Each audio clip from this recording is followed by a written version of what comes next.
How much do you owe him, Vince? Big number. What do you think happens? You don't pay back a loan for 3 years. Ain't such a big number for you, big deals. Here's the Black Rabbit.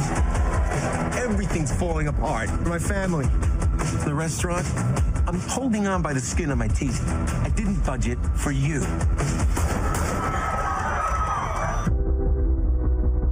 Your brother has a real problem. You understand what this all means, right? It means it's on me. 20 grand a week until we're square. But if you're late, one single day, that's it. The restaurant, it's ours. Whoa. That is a look at the new Netflix limited series premiering today. It's called Black Rabbit. Follows brothers Jake and Vince, played by Jude Law and, yes, Jason Bateman. They're the co-owners of a popular New York City bar and restaurant named the Black Rabbit. Bateman's character, Vince, has been absent from the business, suddenly returns, bringing potentially deadly problems along with him. All 8 episodes of the nail-biting series, it says here, are available to stream now. It's a nail-biter. On Netflix. Actually.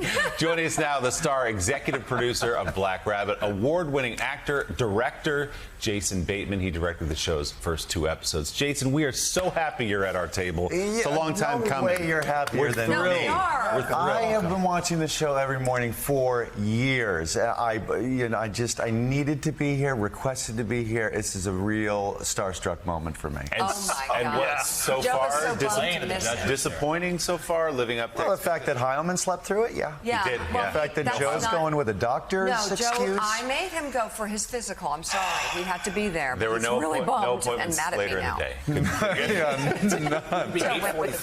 Yeah, no, I'll take you guys all day. This is really cool to be here. It's great to have you. We're so happy to see you, man, and so excited about this series. I am too. The first thing that hits you is the look. Yeah. People had to squint and say, is that Bateman? Well, yeah, I mean, TV's Jason Bateman wouldn't be a good choice as far as look goes for this guy. He makes a lot of bad decisions, so I figure try to change my look for the first time in 40-some years. TV's Jason Bateman is more befuddled and like confused by life. And a little high and tight, kind of like you guys.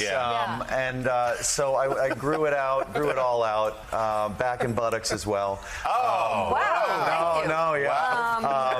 But no, I can't get it out of my head. This guy makes a lot of bad decisions. Decision there. Jude plays the guy who's smarter and makes better decisions, so he's cleaner cut. Jude Law's really talented too. I'm at a loss of words. He's waxy clean. There's nothing going on there. So you direct a couple of episodes of this series, as you did with Ozark too. Yeah. This has become a passion of yours. It's fair to say, listening to you on SmartList and talking about these projects. This gets you going, doesn't it? I do like the directing. Yeah. Well, it lets me use everything that I hopefully have tried to learn and absorb over these years, and it's sneaky tough to do the directing stuff. The acting I really enjoy, but it's super comfortable for me, so I like taking on a little bit more. You've been doing it all your life. Yeah, since I was about 10.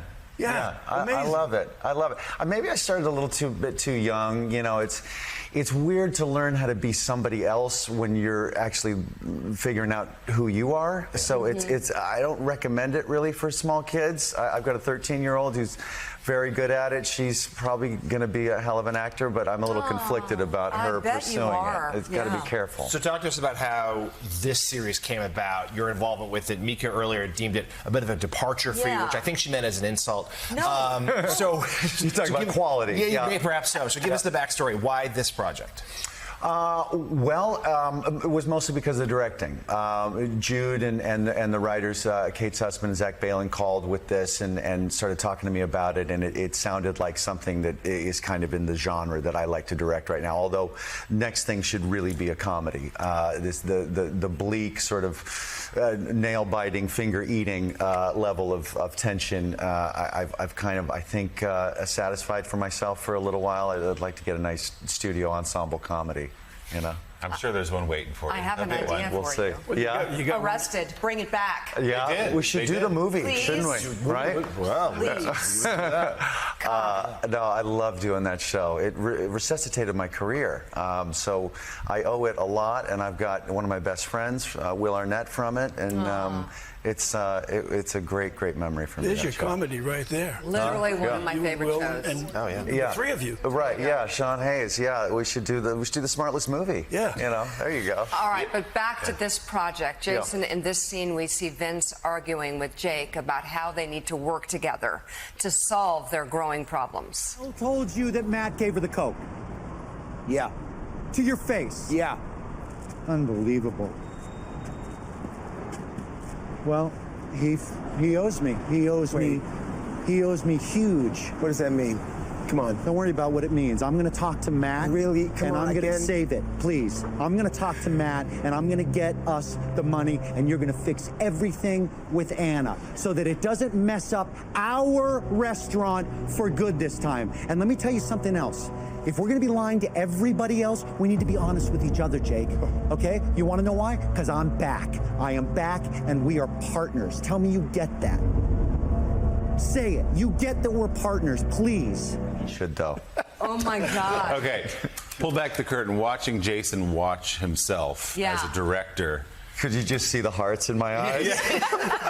Come on. I was actually So many starstruck looking at your nerves. Steadicam operator that I've always I'm just amazed how he stays out of shots every morning. You were sort of directing watching that shot. Like the little shoulder from Can't Jude help and yourself. let's come Just around. feather the lift a little bit. Feather the lift. You know, it's funny you say that Arrested resuscitated your career, which, Yeah. as you said, is true. But then Ozark created this new space for you where people said, oh, Yeah. Jason Bateman, who I love and is so funny and has the patter of the way he talks, he has convinced me that he has that darkness too, which in some ways maybe made possible a project like Black Rabbit. Yeah, for sure. To believe Jude and Zach and Kate, it was seeing Ozark that made them think that I might be a good fit for this. So yeah, one job always leads to the next, So I'm very grateful that I keep working in this tricky industry. So again, even though you're only 14 years old now, you've been in the business. I look all terrible your for life. 14. You do. I Yeah. apologize. Well, you've done bad things to your body, but anyway, you've been in the business all of your life.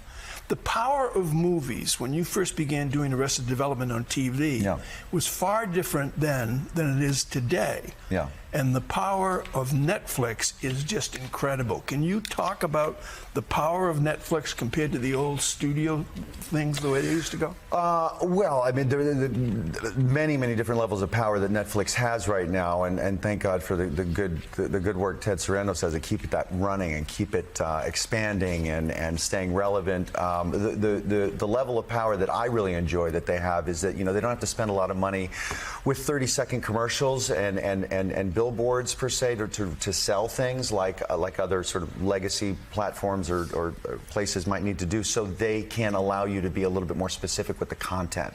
You can keep the edges on things because you're not as financially exposed. It's getting into the weeds a little bit about how, because like Black Rabbit will be on the front page of the subscribers that have shown that they might be into something like this, so they can be more targeted with how they reach people instead of spending the money for a 30-second commercial that reaches everyone, and they might be wasting some of that money. You know, it's been really cool for fans of yours, all of us, over these last 5 years or so, is getting to know you and Will and Sean so well in a way that feels intimate to the rest of us from Smartless. You're in our ears, you're in our cars when we're driving. And I would imagine, just an unthinkable surprise, the success of this thing where you're sitting in your sweatpants talking to your buddies. Yeah, it's sweatpants at best. I mean, it's a Zoom, you know. We can do it from anywhere, and it's an hour each week. It's embarrassingly light lift compared to the level of reach and embrace we've had from the audience. So we're just incredibly grateful that people are listening and giving us an opportunity to sit and talk with a bunch of interesting people that wouldn't necessarily give us the time of day otherwise. So we'd love it. So it's 2 minutes past the top of the hour, and we're talking with Jason Bateman about his new Netflix limited series premiering today, Black Rabbit. But while we have you, our top story this morning is the latest major shakeup in late-night television, with Disney-owned ABC announcing it is pulling Jimmy Kimmel off the air. Would love to get your thoughts on that, Jason. Well, Jimmy's a close friend, has been for a very long time. He and Molly are two of my favorite people, so my heart breaks for them. They put in a lot of good, hard work on that show, as do all the people that work on it. So that's really, really unfortunate, to say the least. It's a little too early to have anything intelligent for him to say, to respond to it. Smarter, more powerful people will probably have something to say and do about this, because we certainly can't be silent and be passive when something like this happens to people's ability to speak their mind and exercise, their First Amendment rights. It's you guys especially are always sort of delicately walking as you try to just call balls and strikes every day. And so it's something we all as Americans, regardless of party affiliation, should really be keeping an eye on right now. And hopefully a smart group of people will figure out the most appropriate response, because just moving forward is not really an option. And this just happened, so there's been no real organizing around it, I don't think yet. But could you see a scenario where Hollywood stars, writers, certain specific groups get together to form some kind of a protest against this? It's not out of the realm of possibility. It's certainly happened before. Many different industries have come together at various times for various issues, and that's when we're best in America, is coming together collectively, again, regardless of party affiliation, just being Americans and doing what is right and most consistent with the central ideals of this country. Actor, director, executive producer Jason Bateman, thank you so much for coming on the show. Thank you it's for great to having me. have you, Thank and you. thanks for your comments. Black Rabbit is available to stream right now on Netflix.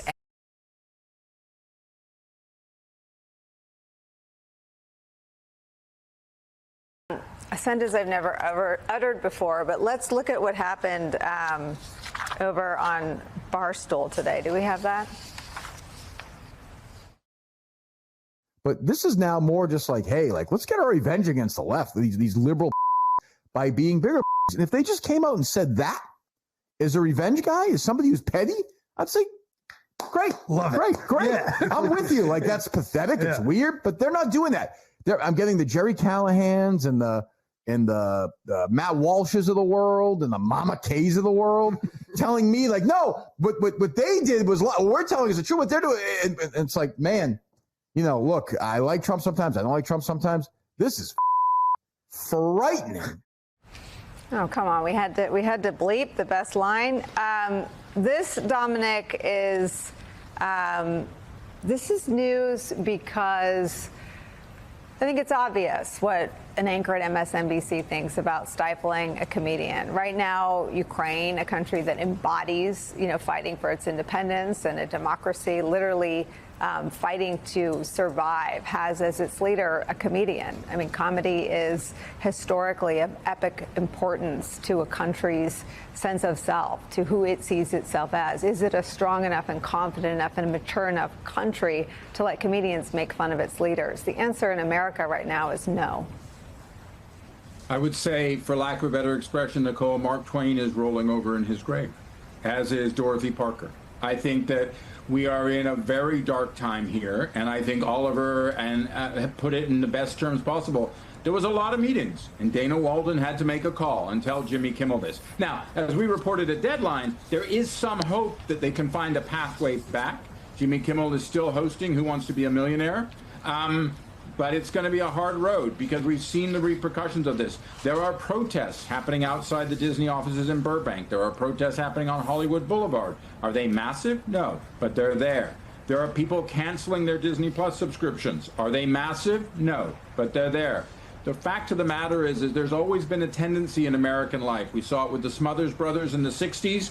We saw it with Bill Maher in 2002, who got canceled because he said that he could not accept calling the 9/11 terrorists cowards. So he called them terrorists, but not cowards. That, in fact, was how Jimmy Kimmel got his show in 2003 because of that. Irony of ironies, unfortunately. But I do think what we're seeing here is there is a chill. And let's remember, Trump today said Jimmy Fallon and Seth Meyers are next. And you don't think that that's going to land somewhere with people? We saw this in the 80s. You remember Falwell used to talk about wanting to buy CBS so he could fire Dan Rather? This is a conservative instinct that has been there. It comes up, goes down. Right now, though, it's coming from the White House, and that gives it much more power.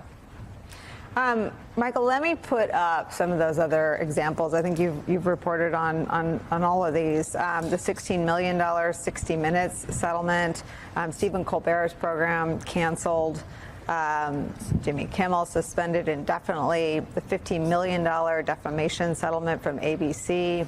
At the Post, Jeff Bezos has, to put it generously, overhauled the opinion section. He's repelled a lot of stunningly brilliant journalists from that institution. The Times and the Journal, as you mentioned, sued the Wall Street, restricting the Associated Press's access to the pool, I believe because they refused to rename the Gulf of Mexico. And then this is how he attacked an Australian reporter. I think this is from today. Let me show you this.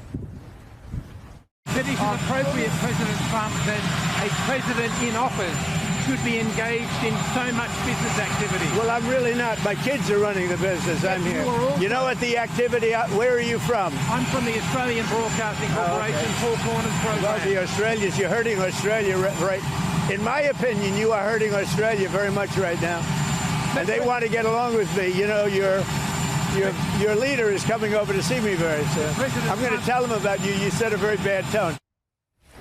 So this isn't just our problem. I mean, he is seeking to chill journalism around the world as an extortion tactic for good diplomatic relations with their governments. Well, I zoom out and look at the way that in this term, President Trump has been incredibly efficient and you have to say clever at finding these obscure levers of government to really enact immense pressure on his political enemies. And I count cutting federal research funds from private universities, going after private white shoe law firms by threatening their ability to work with the government. I mean, these were not tactics we saw in the first term Trump. He railed against all these organizations, but what the difference is, he now is wielding these levers of government against them. And everything we're seeing now with the media, Brendan Carr, the chair of the FCC, is often talking about broadcast licenses. Now, this is really sort of an obscure part of the bureaucracy in America. I mean, this is about broadcast networks need a federal license to operate their business because of the nature of public airwaves. But FCC chairs have never used that in a punitive way. In fact, his predecessor, Jessica Rosenworcel, was very clear that it was not the place of the FCC to police content, to police the political views of programming when it comes to these licenses. What we're seeing with Trump and his administration is a willingness to just shatter these norms, to be quite brazen, as it were, in going after their enemies. And I'm kind of waiting to see. I mean, there was outrage in Hollywood. There was outrage from Democratic lawmakers about what happened last night. But I am curious what the recourse will be. The Democrats don't have power in either House of Congress. They could haul in Brendan Carr for a hearing, but the truth is his power is really rather unchecked in this regard. So I'm sort of curious to see, what are the challenges that emerge out of this? Well, I admire your curiosity. I think most people with the platform feel something different. I mean, they feel the fear of a dying democracy. I think if this isn't as closely associated, I mean, the reason the press is in the First Amendment is because the founders found it not among the vital freedoms to have a democracy, but the most important one. And I think watching what happens next is all of our job. But I think understanding that it may be a clever deployment of tactics, but it's also all been written down and shared publicly in Project 2025. I mean, this was the plan. This was on paper. This is what he ran on. And the folks that are in the most I guess, humiliated postures today, or all the free speech warriors who thought there was something for them in the second Trump presidency. We also often think about what's happening next. Let's see how the story evolves. Let's think about what's happened already. Right, it's happened. Right? It's already happened. We're here. Right? It's already happened. Like the comedians are being thrown off the air. Right. The tech overlords are bowing before Donald Trump. Right. You know, the news organizations, at the very least, there's an incredible chill going through every single one of them. It's happening. Our democracy is being eroded before our eyes. Right. If this was a foreign country, we would be a lot more clear-eyed about what's going on. I think, honestly, they're probably looking at America like, that democracy is rapidly slipping away. Yeah. And so I understand the temptation to see how the story evolves, and hopefully it doesn't get any darker, although I fear it will. Yeah. But where we are right now is a very, very dark place.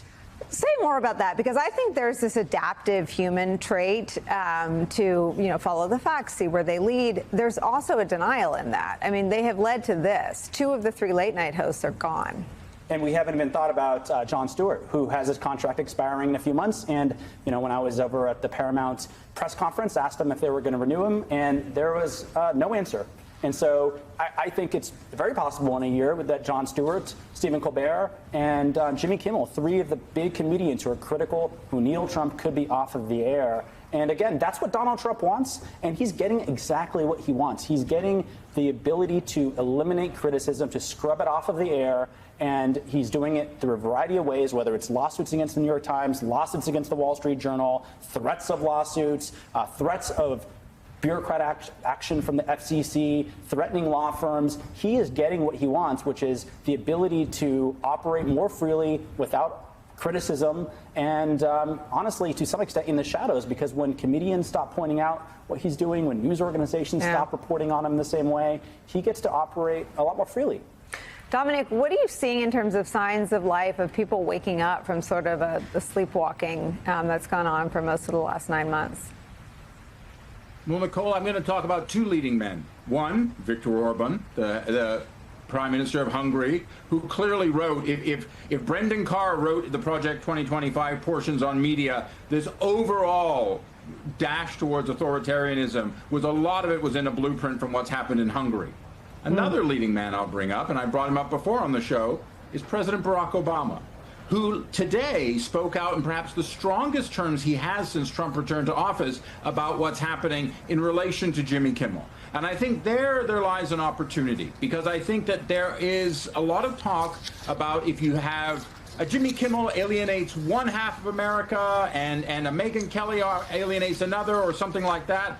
In actual fact, I don't think that's true. I think people disagree on particular things. I think extremists always disagree on everything. But I think there is a potential here for people to say, as the Barstool guys did, which is, hey, enough's enough. This is not what we were talking about. And I think in that, President Obama is someone who can really take the lead here. Be interesting to also see what Stephen Colbert does tonight. Stephen Colbert got pink slipped by Paramount CBS, but he's on the air actually until mid-2026. And the recent Emmy winner is certainly going to take every opportunity possible. And then, of course, there's another thing that I would look at, and you guys might laugh at me about this, but I will talk about Megyn Kelly and Tucker Carlson, who both lost their jobs in mainstream media for very different reasons, and now blossom in non-traditional. Perhaps that is the place for Colbert. Perhaps that is the place for Jimmy Kimmel. These are guys who cut their chops in the clubs. Maybe it's time to get a little punk rock and hardcore about it and take it back to that, because in many ways we know in a cord-cutting universe that is a new leg of media, and it's becoming incredibly strong. So perhaps don't fight them where they think the battle is. Create a new battlefield. Yeah, I love that. I'll read as we go to break President Obama's statement on the Kimmel News. Quote, after years of complaining about cancel culture, the current administration has taken it to a new and dangerous level by routinely threatening regulatory action against media companies unless they muzzle or fire reporters and commentators it doesn't like. And joining me now, we have FCC Commissioner Ana Gomez. Thank you so much for being here, because it's tense times out there. And my first question to you is, has anything like this happened before? I have never seen the FCC act this way, but this is all part of this administration's campaign of censorship and control. We are seeing an administration that wields whatever authority it has in order to silence critics. not because they're inciting violence or saying or doing anything illegal, but because they don't like the content of this message. It's unprecedented and it's dangerous. So we've heard the FCC chairman, Carr, he said it there as a matter of fact, but he has said it over and over again, that this is all about the public interest. So my question is it the role of the FCC to uphold and maintain public interest? So when we license broadcasters, we do require them to serve their communities in the public interest. But in this case, this administration seems to be using the phrase public interest to mean anything that they like or don't like as being against the public interest.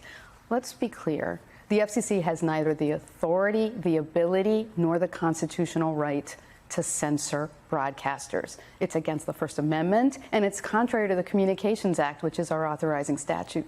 And I guess you have to define what exactly is public interest. It can be different in different eyes, correct? Yeah, we have this roving standard that we're hearing where anything that this administration doesn't like, it says is against the public interest. I have called for the FCC to initiate a rulemaking so that we can define what exactly we mean about what is in the public interest. Under normal times, when we look at whether anything we're doing is in the public interest in the media sector, we look at, are we promoting localism? Are we promoting a diversity of viewpoints? And are we promoting competition? Those are all within our statutory remit. Censoring broadcasters is not. What is the threshold to revoke a license? I mean, I'm curious, that is something that Carr is threatening to do on behalf of the FCC. How egregious does an offense have to be to get a license revoked? And is Jimmy Kimmel and his comments, is that anywhere approaching that level?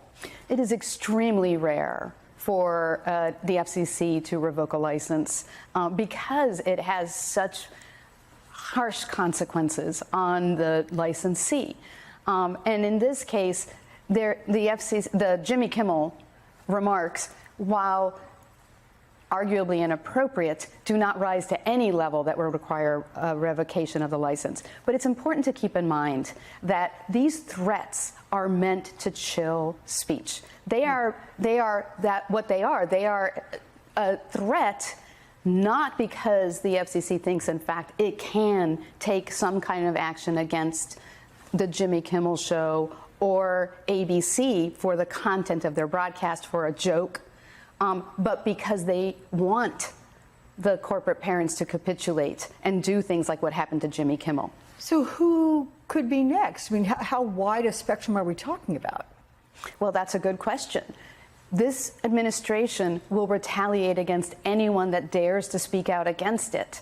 And that is really dangerous for our democracy. We need everyone to stand up and push back. We need to stop this cowardly corporate capitulation by the corporate parents of these broadcasters who need to stand up, push back, and protect our First Amendment, which is so vital to our freedom. Carr has offered this overall critique of late night television. Let's take a listen to what he said here. Late night shows, something's gone seriously awry there. They went from going for applause, from laugh lines to applause lines. They went from being court jesters that would make fun of everybody in power to being court clerics and enforcing a very narrow political ideology. Since their inception, I mean, correct me if I'm wrong, haven't late night shows, Johnny Carson used to do it. I mean, I can remember watching when I was a lot younger, and he would make jokes about pretty much everything, what we're all living in, different facets of society, sometimes, yes, relating to politics as well. I mean, satire, that's what this is. What happens if satire is no longer something that feels safe? Yet satire has had such a rich history in our country and such an important role in pushing back against those in power. And it is not the FCC's job to judge what is and what is not funny. It is not the FCC's job to determine what content should be. It's not even the FCC's job to determine if there's bias in a particular broadcaster.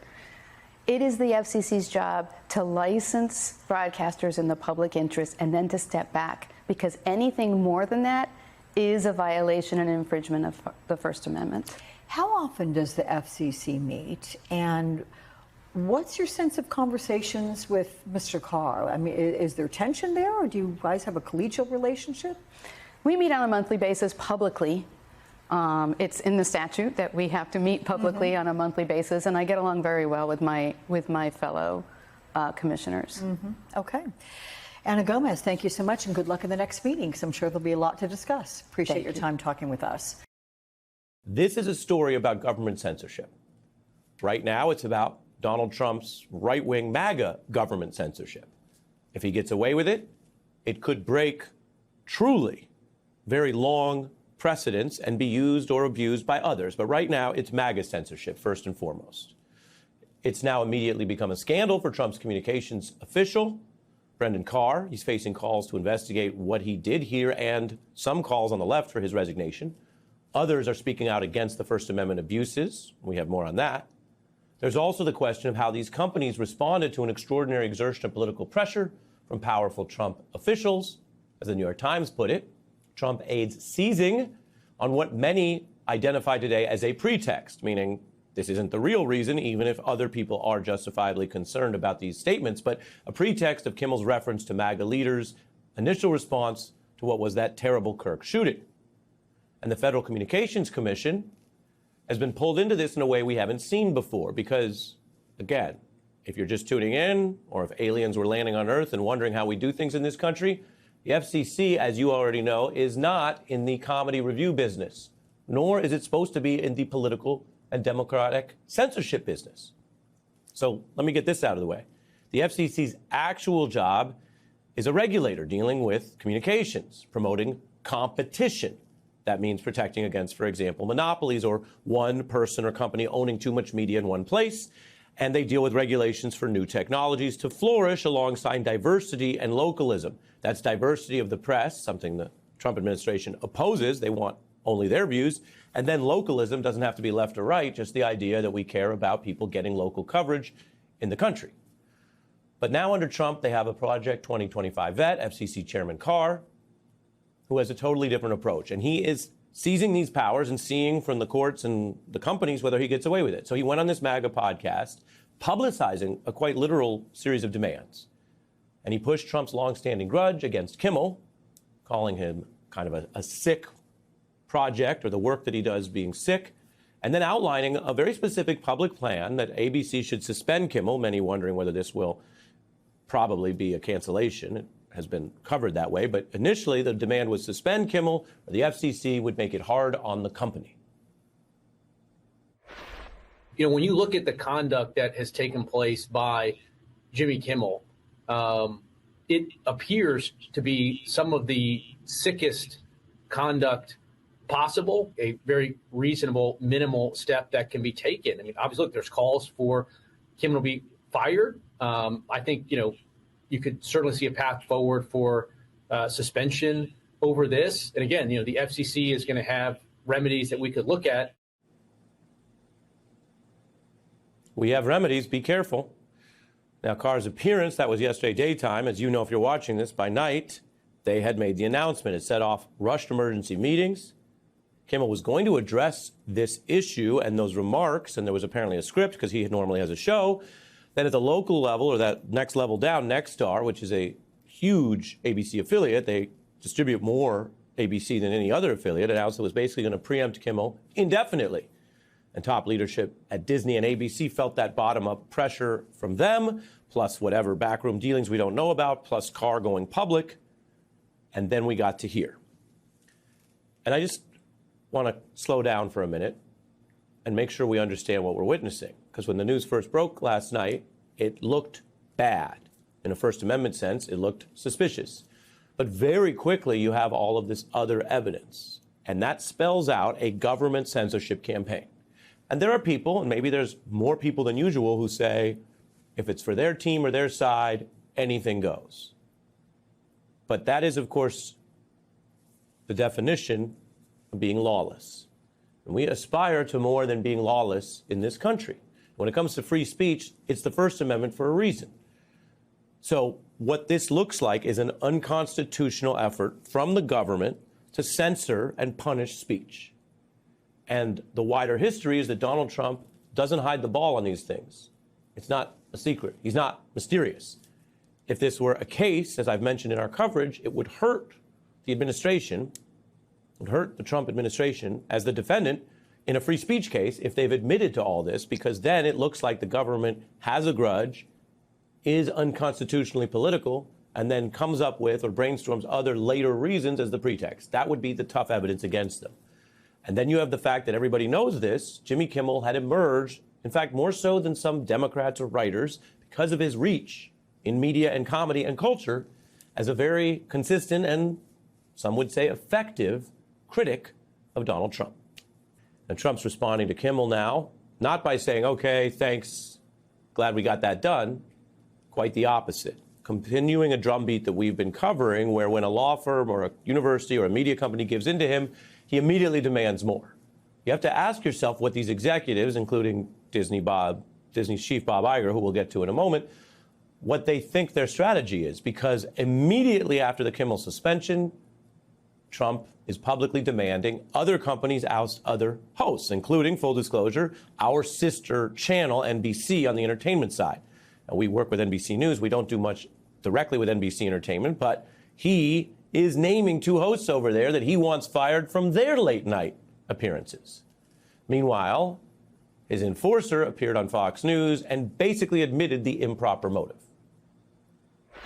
They're now facing the consequences of the choices that they made to appeal to a very, very narrow audience. Again, you can do that. You can start a podcast. You can go on YouTube. But if you're going to have a license from the FCC, we expect you to broadly serve the public interest. And I'm very glad to see that America's broadcasters are standing up to serve the interests of their community. We don't just have this progressive foie gras coming out from New York and Hollywood. Number one, he's admitting they don't like that it's progressive. That's not what the government's supposed to do. You could substitute the word conservative, MAGA, or any other persuasion. The government is not supposed to, through the FCC or frankly any other part of the government, punish what he calls progressive foie gras. Okay, that's one. 2, legal fact check. The public interest standard is not something that he can just make up and lie about. There is a standard in the FCC rules and under the governing provision by Congress, if you want to get into it, Title 47, about what the public interest means. And it doesn't mean a sitting politician who doesn't like someone because they criticize him just throwing around the word public interest. As for the attack on television, well, we can all discuss how the media has been changing, but Jimmy Kimmel gets over 1.7 million TV viewers, roughly, and has broken out as one of the more popular late-night hosts online. So on YouTube, which is the top streamer, it gets more than Netflix, he's got a whopping 20 million subscribers. So he has a TV audience and a large streaming audience, and no one really takes it that seriously that Trump thinks that it's bad that he's criticized by Kimmel, but also that they believe Kimmel is irrelevant or the FCC wants to help ABC run its business better. The broader effort is Trump trying to distort what people see and hear in the free press. Companies settling sometimes thin or legally frivolous lawsuits rather than go at the administration. But as I just showed you, those efforts are met with more retribution. It was ABC that settled the Stephanopoulos lawsuit, but now they have the Kimmel thing. NBC, again, our sister company, now facing Trump calling to get rid of their late night host. But that's not his only demand. All of this can even chill how the government is covered by outlets that keep their position when you see this much pressure. Now, Trump's attorney general is facing backlash from the right for her First Amendment attack this week, while the FCC chief admits an anti-First Amendment agenda, a big government approach where they want the government, through Trump and his officials, to help run these companies in the way that they think serves them, not you, the public, not free and fair democracy, but just serves their partisan agenda. And they're saying, change your conduct, or these companies can have to do it the hard way. Frankly, when you see stuff like this, I mean, look, we can do this the easy way or the hard way. These companies can find ways to change conduct, to take action, frankly, on Kimmel, or, there's going to be additional work for the FCC ahead. Many experts calling that a shakedown. The companies face what could be the misuse of FCC power and its censorship demands when it comes time to approve or reject what could be multi-billion-dollar deals, some of which are alive right now. The FCC is supposed to look out for the public in those deals, monitoring whether, as I mentioned, there's local coverage, or a monopoly. But the $6 billion deal that hangs in the balance is being linked quite clearly and in part of the pressure campaign of the FCC making these other demands. This week, the FCC chair provided what sounded like a roadmap if you want to do business with them. I mean, those are his words. After Kimmel's suspension went public, another ABC affiliate went further, saying Kimmel should be donating his own money to Charlie Kirk's conservative group, Turning Point USA. Now, that's an odd request. Kimmel may have his political views, but having members of the media pressured by the Trump administration to tell other members of the media, an independent comedian, artist, or even journalist, to go donate and fund a political group, this is really out there. Trump is also weighing in, saying networks who criticize him could face more government retribution over their licenses. Again, improper motive. This would be evidence against him in court. Quote, they give me only bad publicity, they're getting a license. I would think maybe their license should be taken away. That is not how the license system works. If any network decides to fight and litigate this rather than give in, these are pieces of evidence against the government. And 2 years ago, the Supreme Court upheld these protected speech rights in what was then a unanimous decision that government officials cannot attempt to coerce private parties in order to punish or suppress views the government disfavors. Let me read that again, because this is from a case involving the NRA and a bunch of issues, and all the Trump appointees on the court. This is a preview, and if Disney or Bob Iger or anyone's watching, I'm sure your own lawyers could tell you this too. You have a very recent ruling with Trump justices saying they can't do what they're doing this week. Government officials cannot coerce private parties to punish or suppress views that the government disfavors. That would include, presumably, the foie gras progressivism that Brendan Carr admitted he is suppressing.